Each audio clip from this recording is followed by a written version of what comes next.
ကမ္ဘာစွမ်းအင်တည်ယူပို့ဆောင်ရေးမှာအရေးပါတဲ့လမ်းကြောင်းတစ်ခုဖြစ်တဲ့ Hormuz ရေလက်ကြားဟာနေ့စဉ်ရေနံသင်္ဘောကြီးတွေအဆက်မပြတ်ဖြတ်သန်းနေတဲ့နေရာတစ်ခုပါကမ္ဘာရေနံပမာဏအတော်များများဒီနေရာကနေတွာလာနေတာကြောင့်ဒီရေလမ်းကြောင်းမှာပြဿနာဖြစ်လာရင်ကမ္ဘာစီးပွားရေးအပေါ်ချက်ချင်းသက်ရောက်မှုတွေဖြစ်တတ်ပါတယ်မကြာသေးမီကပင်တဂွန်ထုတ်ပြန်တဲ့အစီရင်ခံစာတစ်ခုအရဒီရေလက်ကြားထဲမှာရေမြုပ်မိုင်းတွေရှိနေနိုင်ပြီးအဲ့ဒီမိုင်းတွေကိုအပြီးသက်ရှင်းလင်းဖို့6လလောက်ကြာနိုင်ပါတယ်လို့ဖော်ပြထားပါတယ်။ဒီလိုအချိန်ကြာခြင်းဟာလုံခြုံရေးကိုသာမကကမ္ဘာစွမ်းအင်စည်းကွက်ကိုပါထိခိုက်စေနိုင်ပါတယ်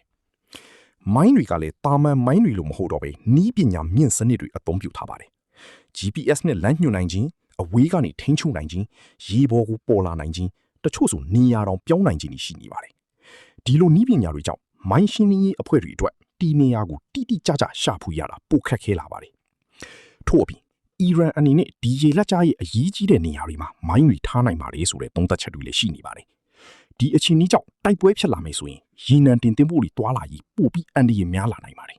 ။ရေလမ်းကြောင်းပြန်ဖွင့်လိုက်ပြီဆိုရင်တော့ချက်ချင်းလုံခြုံစိတ်ချရမယ်လို့မဆိုနိုင်ပါဘူး။မိုင်းတွေကိုစနစ်တကျစစ်ဆေးရှင်းလင်းဖို့လိုအပ်ပြီးအချိန်လေးအတော်ယူရပါတယ်။ Hormuz ရေလက်ကြားမှာလုံခြုံရေးအခြေအနေမတည်ငြိမ်လာတဲ့အခါကမ္ဘာရေနံဈေးနှုန်းတွေချက်ချင်းမြင့်တက်လာတတ်ပါတယ်။ The Washington Post ရဲ့သတင်းအရ